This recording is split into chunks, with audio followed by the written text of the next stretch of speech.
La TVT au cœur de l'information.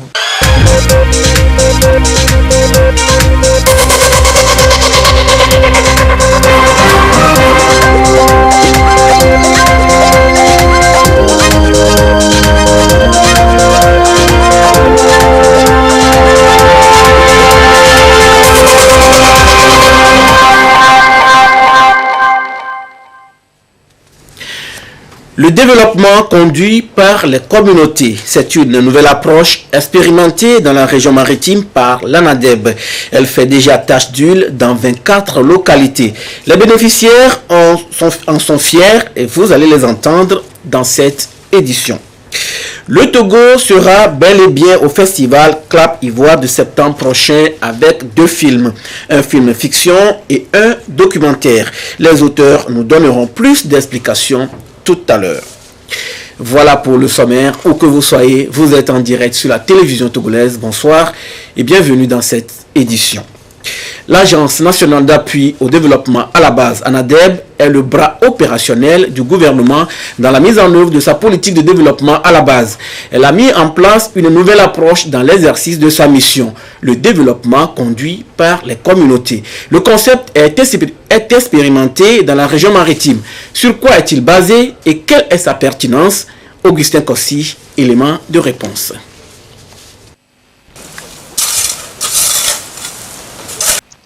Mettre à disposition des communautés des infrastructures socio-économiques de base, la démarche change d'approche. Et l'approche innovante, c'est bien un développement conduit par les communautés elles-mêmes. Elle est expérimentée par l'ANADEB dans 24 communautés de la région maritime pour réaliser des micro-projets d'infrastructures. C'est une approche innovante dans laquelle l'ANADEB accompagne les communautés à être au cœur de la réalisation des ouvrages. Depuis l'identification, passant par la passation des marchés, l'exécution, le suivi et la maintenance des ouvrages, c'est les communautés qui sont au devant. Cette approche est appuyée par la formation en gestion à la base. C'est-à-dire, à chaque étape du cycle du projet, l'ANADEB renforce les capacités de la communauté pour pouvoir réaliser l'étape. En amont, l'ANADEB accompagne les communautés à identifier les besoins et à les prioriser. Dans ce quartier d'Avia-Honou, dans la préfecture de Vaud, des 3 besoins identifiés, la construction de ce bâtiment scolaire est prioritaire. C'est nous qui avons lancé la demande de ce projet. On nous a formés comment nous allons recruter les ouvriers. D'abord, nous avons lancé appel d'offres. Par là, nous avons recruté l'entreprise, le technicien. Le premier besoin que nous avons identifié, c'était effectivement le bâtiment scolaire. Le deuxième, c'est la santé et le troisième, les latrines. Les formations que nous avons reçues nous ont vraiment édifiés. Nous sommes aujourd'hui aptes à conduire les prochains projets de développement. Le processus est donc conduit de bout en bout par les communautés bénéficiaires elles-mêmes. Rakopé, canton de Djagblé, dans la préfecture de Zio. Ici, la priorité c'est l'eau. La communauté a été impliquée dans la réalisation de ce château d'eau jusqu'au premier jet d'eau potable. On nous a édifié sur comment vous allez entretenir l'eau que le projet va vous donner. Et en secondo, nous avons été instruits sur les mécanismes de ce développement. Comment parler à la communauté, comment gérer les travaux jusqu'à la finition. On a des comités, CETMO, CGS, qui doivent au moins faire l'entretien sur le site, et les CETMO, les matériels qu'on va travailler, comment les garder. L'ANADEB met l'argent à la disposition de la communauté. Dès que le micro-projet est identifié, on passe les marchés pour s'assurer des montants. L'ANADEB met à la disposition de la communauté les ressources nécessaires pour l'exécution. C'est-à-dire que quand tout est clair, il y a une convention entre la communauté et l'ANADEV qui fixe les montants. Donc l'ANADEV met à la disposition de la communauté ou bien vire sur les comptes de la communauté les ressources nécessaires pour exécuter le micro-projet. Cette approche est innovée dans la mise en œuvre du projet des filets sociaux et de services de base. Il entend faire des communautés des acteurs de leur propre développement. L'ANADEB toujours prête à mieux accompagner les populations à la base. Les élèves du CG de Adou-Kouroué dans le canton d'Anfouin et du lycée de Ogba dans le Vaud ont bénéficié de bâtiments scolaires, des infrastructures qui vont leur offrir un cadre de qualité pour l'enseignement. Visite de terrain dans ce reportage de Augustin Kossi. Il y a encore quelques années, suivre les cours ici, dans un environnement confortable, relève d'un rêve. En moins de 6 mois, ce rêve est devenu une réalité. Le CG Adou-Kouroué, dans la préfecture de Lac, fait peau neuve. Un nouveau bâtiment scolaire fait oublier aux apprenants les difficultés auxquelles ils étaient confrontés. La première fois, nous avons sous le hangar. On a fabriqué ça avec des paillasson. Ça a duré jusqu'à au moins 3 ans, quand nous étions en 3e. Mais aujourd'hui, grâce à Dieu, l'ANADEB nous a construit un nouveau bâtiment. Nous disons merci au chef de l'État. C'est un bâtiment de 4 classes, plus une direction et une salle de prof. Plus les tables bancs, 30 tables bancs par classe que l'ANADEB nous a offert. Donc ça a fait changer le visage de mon établissement. Des infrastructures socio-éducatives qui sortent de terre d'une localité à une autre. Lycée de Ogba, dans la préfecture de Vaud. Ici, même si le besoin n'est pas criard, l'ouvrage soulage les bénéficiaires. Nous avions des difficultés, telles que si par exemple, dans une année, le petit fait trop, nous n'arrivons pas à bien être à l'aise. C'est-à-dire, nous n'arrivons pas à être à l'aise dans nos bancs. Des fois, on est 4 par banc, 5, des fois. Des fois, en 6e, ça va jusqu'à 6 par banc. Vous voyez que c'est une situation très déplorable. La construction de ces bâtiments aujourd'hui dans notre établissement est une grande job. Ça va nous permettre, par exemple, d'être à l'aise dans nos bancs et suivre convenablement les cours. Après de durs labeurs, la pause s'impose, dit-on. Le Togo y a pensé en construisant une maison dédiée à la jeunesse de Vaud. Un autre lieu de formation, d'information et de divertissement. La maison des jeunes va nous servir aujourd'hui, nous les jeunes, nous puissions profiter de cette occasion pour faire les réunions, les spectacles et autres activités. La maison des jeunes est composée d'une grande salle et il y a un petit salon d'accueil, il y a la salle technique et puis un bureau. Derrière, nous avons un château d'eau qui est au fil du soleil, c'est-à-dire par les panneaux solaires. Il y avait le centre des affaires sociales qui abritait les manifestations des jeunes, bon, qui n'est plus très opérationnel maintenant. Et je me dis, c'est bienvenu vraiment cette maison en ce moment, qui nous servira non seulement pour les jeunes, mais pour des réunions. Ça va nous permettre de lancer la jeunesse. Et les écoles viendront faire des spectacles. Je remercie personnellement le président de la République pour ce cadeau. Les ouvrages ont été réalisés par l'Agence nationale d'appui au développement à la base, ANADEB. C'est dans le contexte du programme de soutien aux micro-projets d'infrastructures communautaires. L'ANADEB, c'est accompagner les communautés dans la réalisation des infrastructures socio-économiques de base. Dans cette démarche, l'ANADEB a réalisé dans la région maritime plus de 160 micro-projets d'infrastructures. Ces micro-projets d'infrastructures sont relatifs à des ouvrages scolaires, des ouvrages de santé, des ouvrages d'eau, des ouvrages d'assainissement.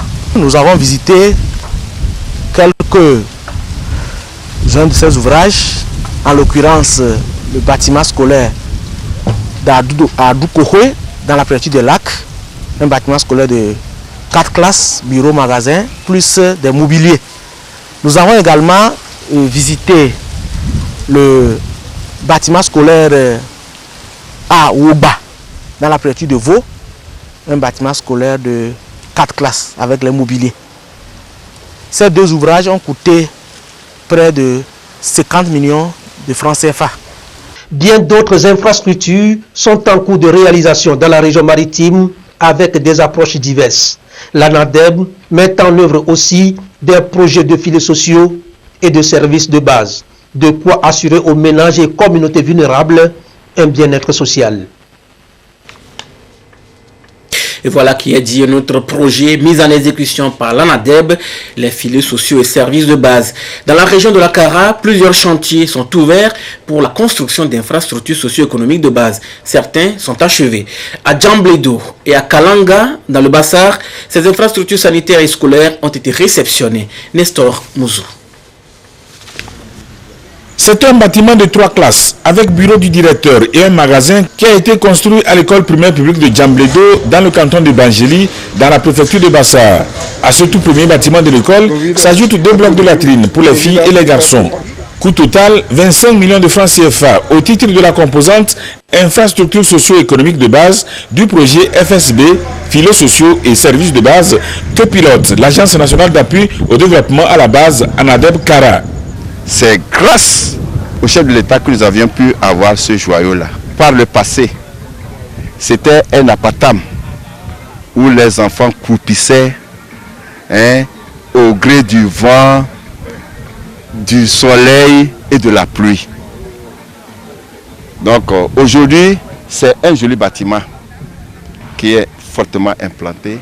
Donc ce sont des sentiments vraiment de gratitude et de reconnaissance. Cette école, apparemment, on dirait qu'elle n'existait pas, parce qu'il n'y a presque pas de signes, à part cette petite paillote qui abritait presque une centaine d'élèves.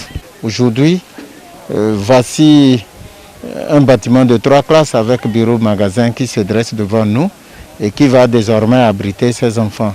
Donc c'est une grande satisfaction pour nous. À Kalanga, toujours dans la préfecture de Bassar, l'ANADEB a procédé à la réhabilitation, à l'extension et à l'équipement de l'USP, unité de soins périphériques. La structure a aussi bénéficié de la construction d'un forage. Les travaux sont supportés aussi par la composante infrastructure socio-économique de base du projet FSB et ont nécessité une enveloppe financière de 29 millions de francs. Avant, on avait des difficultés à recevoir les malades parce que notre site n'était pas bien adapté. Il n'y avait pas le matériel aussi. Donc avec ce que ANADEB a fait, il nous a amené le matériel. On n'avait pas de salle pour garder les malades. C'est là où on faisait la consultation, c'est là-bas aussi on a couché les femmes enceintes. Maintenant, on a une partie pour les femmes enceintes et il y aura pour les malades aussi.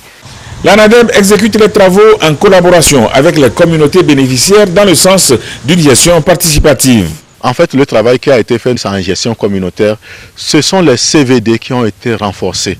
C'est eux qui ont fait la passation de marché, qui ont retenu les entreprises, qui ont retenu les contrôleurs techniques. Donc il y a eu un contrôleur technique qui s'est chargé de sur l'aspect technique qui représente ANADEB et un contrôleur en sauvegarde sociale et environnementale. Tout cela a été fait sous l'œil vigilant du CVD avec la facilitation de l'ANADEB.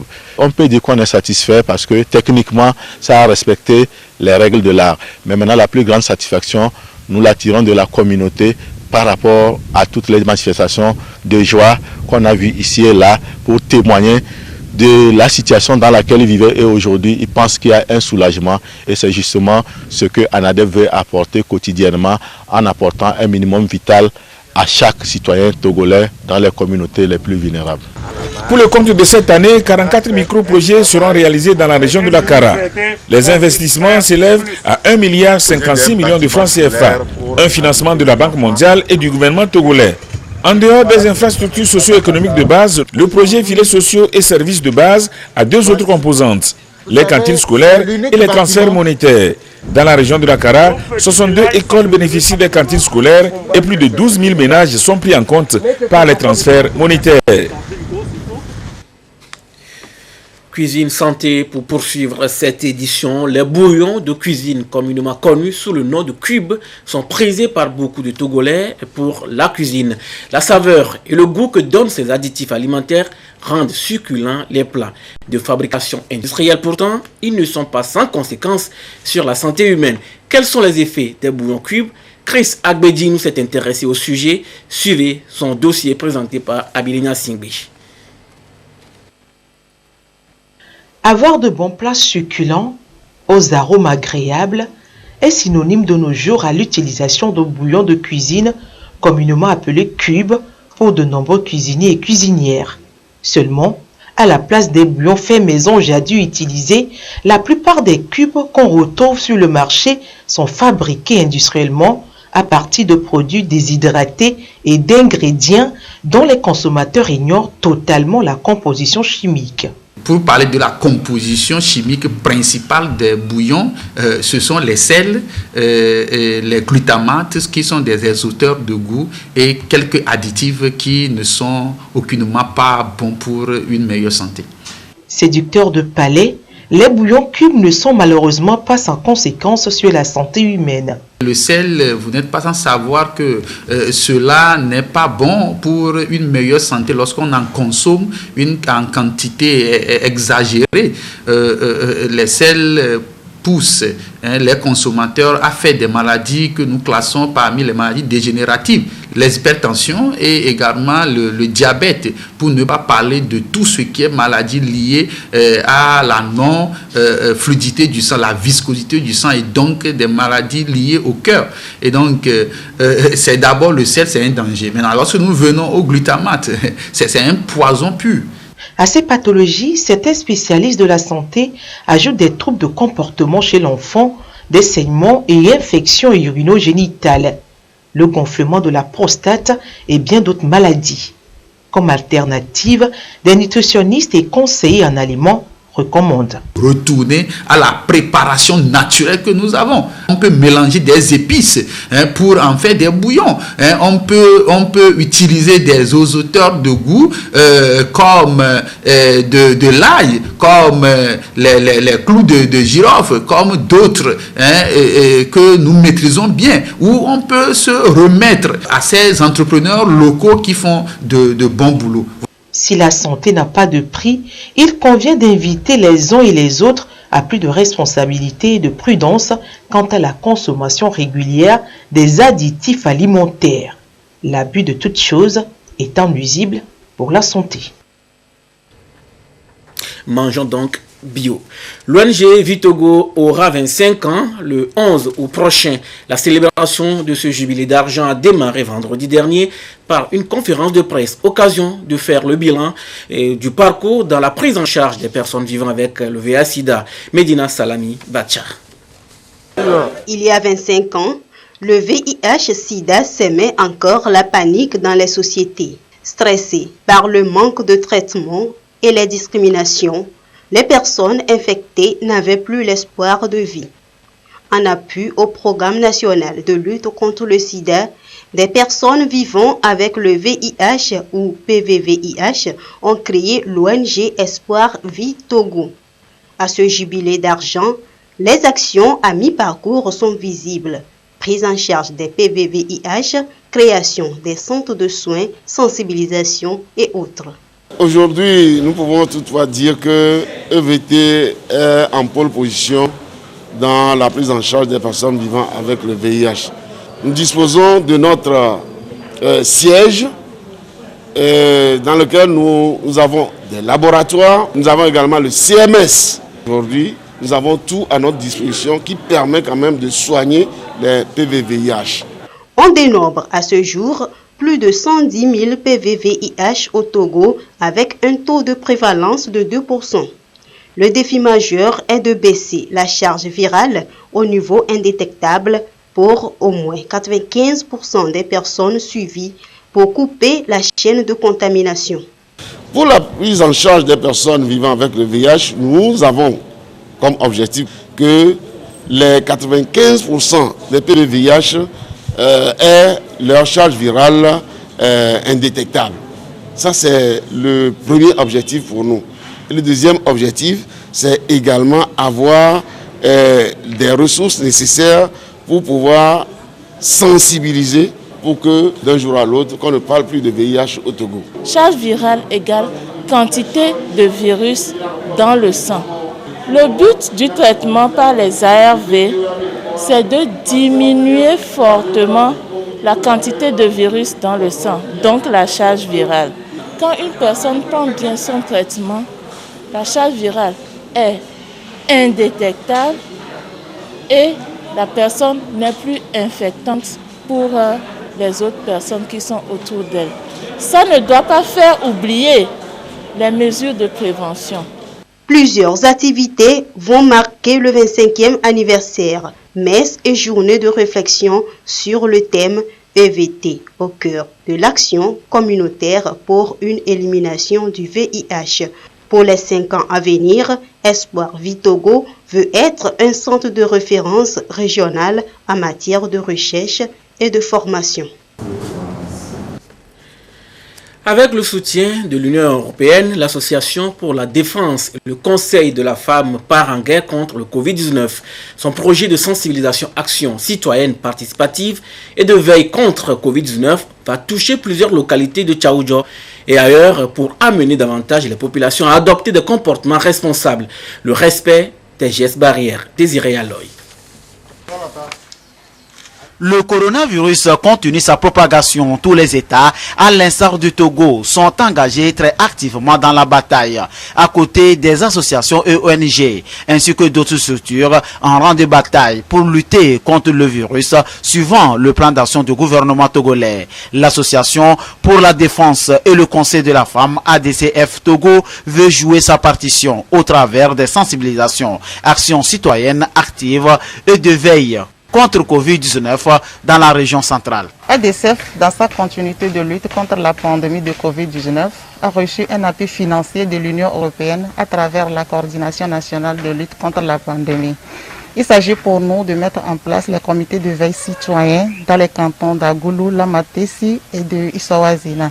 Ces comités auront pour mission de veiller sur leur population, de faire des alertes précoces et de sensibiliser les gens sur les mesures barrières. Nous nous sommes inscrits dans le programme de l'État afin d'amener la population vers la raison, puisque nous avons remarqué qu'il y a eu de lâche-prise au niveau de la population par rapport à ces mesures barrières décrétées par le gouvernement. ADCF Togo entend établir une cartographie de comportements à risque et de bonnes pratiques endogènes dans les localités cibles et intensifier la sensibilisation sur les mesures barrières, seule voie pour se protéger du virus virulent. Nous trouvons que vraiment c'est une urgence et au niveau de l'Amatessi, nous devons intensifier la sensibilisation dans toutes les contrées de notre nouvelle commune, afin que les gens puissent prendre conscience de l'ampleur de la maladie. Partout où il y a un regroupement, on va s'adonner à ce que les gens comprennent que vraiment le mal est à notre porte. Le porte-à-porte aussi est très important. On ne peut que prier et continuer la sensibilisation afin que les choses puissent rentrer dans l'ordre. Le projet est lancé officiellement dans une perspective de redevabilité sociale. ADCF pense mettre des bouchées doubles pour appuyer le gouvernement togolais dans la sensibilisation afin de briser la chaîne de contamination du virus qui continue de faire des victimes. Les corps sans vie de 3 enfants ont été retrouvés dans une voiture en panne. C'était le 3 août dernier à Blita. La gendarmerie, par la suite, a mis la main sur le sieur Bamouin Ibrahim, présenté à la presse comme le présumé coupable. Désiré Aloy. Crime crapuleux, la préfecture de Blita a passé la nuit du lundi 3 août 2020 sous le choc.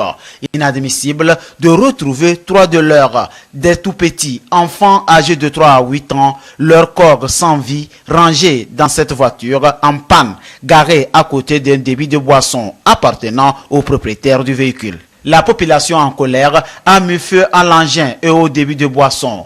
Qu'est-ce qui s'est passé réellement? Personne ne pourra répondre. Le commissaire principal de police, Akatao Babarim, directeur de la police secteur 3, explique. Le lundi 3 août 2020, aux environs de 19 h, nous avons été saisis par un groupe d'hommes et de femmes dans une grande émotion qui nous déclare la découverte de 3 corps d'enfants sans vie dans un véhicule en panne, garé à Blue Bar 2, au marché de la gare ferroviaire de Blita. Nous nous sommes immédiatement transportés sur les lieux en compagnie d'un assistant médical du centre hospitalier préfectoral de Blita et du procureur de la République aux fins de constatation et enquête. Sur les lieux, on a constaté effectivement la présence de 3 corps d'enfants couchés dans un véhicule de marque Volkswagen de type Golf 3 de couleur grise immatriculé TG 2954 AJ appartenant au sieur Tchara Tombozo, géomètre de profession demeurant à Blita-Gare et propriétaire du dit bar. Il s'agit d'un nommé Badanaro Marceline, de sexe féminin, âgé de 8 ans. Aziakpo Yawa Awefa, de sexe féminin, âgé de 3 ans. Et de Piché et Sohanam Prince, de sexe masculin, 3 ans. Après examen des corps par l'assistant médical qui, dans ses premières analyses, a conclu à une mort par asphyxie, les corps ont été déposés à la morgue par nos soins. La foule en colère a alors incendié le bar et le véhicule. Le mardi 4 août 2020, au cours de l'audition de la dame qui a retrouvé les corps, elle nous a présenté le 4e enfant, le rescapé, du nom de Badanaro Essowe Gériel, de sexe masculin, âgé de 6 ans, qui était dans le même véhicule. Cet enfant déclare qu'il s'amusait autour du véhicule avec ses camarades quand survint un homme de chevelure rasta. Il les a enfermés dans la voiture et après un certain temps d'attente, il s'est éloigné. Il faut préciser que la voiture est garée, isolée et abandonnée derrière le bar. L'enfant a fourni les descriptions détaillées du suspect. Grâce à ces indications, nous avons entrepris une battue et des recherches avec l'appui de la gendarmerie nationale qui ont permis de mettre la main sur l'auteur aux environs de 17 heures. Celui-ci a été présenté au rescapé qui l'a identifié formellement parmi un groupe de 10 personnes comme auteur de ce crime. Malheureusement, il s'agit d'un aliéné mental connu de la population et qui se nommerait Ibrahim Bamouin, résident dans le marché de la gare ferroviaire. À l'heure actuelle, il est gardé dans les locaux du commissariat pour être présenté devant le procureur de la République. Néanmoins, le propriétaire du bar et son gérant sont gardés à vue dans les locaux du commissariat pour la suite de la procédure. Une réquisition complémentaire a été adressée au parquet pour réaliser l'autopsie afin d'avoir plus d'informations sur les causes exactes de la mort. Nous présentons nos condoléances aux familles des victimes et demandons à la population de faire confiance à la police et à la gendarmerie qui continuent de faire des investigations. Et toute personne impliquée de près ou de loin ne peut échapper à la rigueur de la loi. Triste fin de vie pour ces enfants relève de demain. L'après-midi de ce 7 août 2020, le représentant du pouvoir central de Blita a reçu les leaders communautaires de la préfecture, avec qui il a échangé sur l'évolution du problème, la situation sécuritaire dans la préfecture. Il a appelé à l'apaisement de cœur, éviter de se rendre justice, la violence. La gendarmerie, la police et la justice continuent de faire leur travail. L'expertise médicale, elle aussi, suit son cours. À chacun, selon le préfet, de redoubler de vigilance en dénonçant toute présence suspecte partout et en tout temps. Le film fiction Vous et le film documentaire Silence brisé de Elisabeth Lemou et de Jean Aronto viennent d'être sacrés meilleurs films fiction documentaire de la sélection nationale 2020. Ces deux chefs-d'œuvre seront présentés au festival Clap Ivoire en septembre prochain. Le résumé de ces films dans ce sujet de Sonia Amenikpo. Lemou et Jean Aronto sacrés premiers dans les catégories meilleur film fiction et meilleur film documentaire de la sélection nationale 2020. Avec leur film Fou et Silence brisé, les deux réalisateurs représenteront le Togo au Festival international Clap Ivoire en septembre prochain. Le film intitulé Vous parle de l'immigration, d'une jeune fille qui a du potentiel, qui travaille bien, mais qui doute de son talent parce que le talent n'est pas reconnu dans son pays. Donc elle décide de partir. Tout travail qui est récompensé, obligatoirement on est content. Silence brisé parle en fait de l'imposition, disons, sexuelle accordée sur la femme. En fait, quand la femme est violée, ce n'est pas simplement le sexe qui est touché, mais c'est également son intimité, c'est sa personnalité en fait. La sélection nationale est l'une des activités phares de la Semaine nationale de la cinématographie célébrée chaque année au Togo. Face aux restrictions du Covid-19, l'événement se résume à cette cérémonie sobre. Il y avait 11 films fiction et 4 films documentaires. L'objectif était d'encourager les premiers qui seront retenus pour aller à Clap Ivoire. À l'issue de cette sélection, avec l'appui que nous leur avons fait, ils vont corriger les films avant de les envoyer.